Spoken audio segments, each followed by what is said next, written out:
আসসালামু আলাইকুম। নুরুজ্জামান কাফির বাড়িতে আগুন লাগাইছে। আমার ইনবক্সে কয়েক হাজার SMS আসছে যে ভাই আপনার মতামত কি, কাজটা ঠিক হইল কি না, আপনি একটু কথা বলেন। কয়েক হাজার SMS। কেউ আমাকে SMS করে বলছে কাফি নিজে তার ঘরে আগুন লাগাইছে। যদি আমি দেখাই, কয়েক হাজার SMS আছে। মানে কয়টা সিন করবেন আপনি? কয়েক হাজার আছে। কাফি নিজে তার ঘরে আগুন লাগাইছে, এই ধরনের SMS বেশি আসতেছে। তাহলে কাফি কি সত্যি সত্যি তার নিজের ঘরে আগুন লাগাইলো? কি এক অদ্ভুত ব্যাপার। কাফি ছিল শেখ হাসিনার পতনের মহানায়ক। কোন জঙ্গলে পলায়া থেকে মানে হাসিনা হটাও, দেশ বাঁচাও, এই ধরনের স্লোগান সে মানে দিয়ে মোটামুটি ভাইরাল। এই কাফির বাসায় আজকে আগুন, 32-এ আগুন লাগার পরেই কাফির বাসায় আগুন। তাহলে এই যে সাধারণ মানুষ এখন বলতেছে কাফি কি নিজে তার ঘরে আগুন লাগাইলো কিনা, আপনার কাছে কি মনে হয়?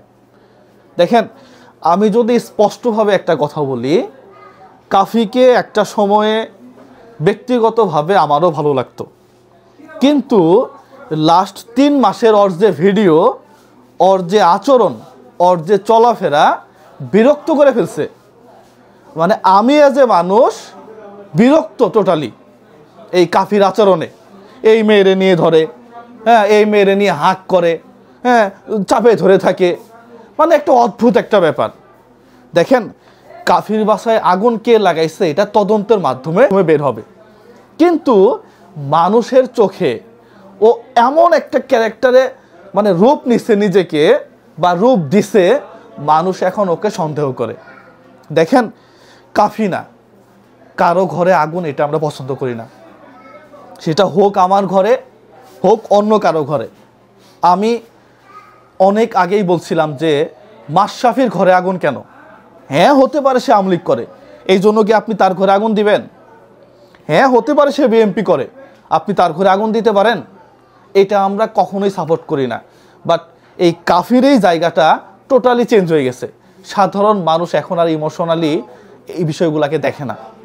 মানে গালাগালি করতেছে, ওর ঘরে আগুন জ্বলতেছে আর সাধারণ মানুষ গালাগালি করতেছে। তাহলে বোঝেন যে ও নিজেকে কোথায় নিয়ে আসছে। ওর সাথে সেলফি তুলতে যায় আর ও ভিডিও করে এটা পাবলিশ করে। ভাই, আমাদের সাথেও দৈনিক 5-7 জন মানুষ তো সেলফি তোলে নাকি? কেউ আমার সাথে ছবি উঠাইতে আসছে, এটা আমি ভিডিও করে এই ফেসবুকে দিতে পারি? কোনো রাইট আছে আমার? আমার কোনো রাইট নেই। কিন্তু সে তাল হারায় ফেলছে। তাল হারায় যে কি করতেছে, ফাইনালি দেখেন ঘরে আগুন, তারপরও মানুষ বলতেছে যে ও ইচ্ছা করে লাগাইছে। যাই হোক, আমরা আশা করি সঠিক তদন্তের মাধ্যমে এই জিনিসটা বের হয়ে আসুক। কারো ঘরে আগুন এটা আমরা কেউই পছন্দ করি না।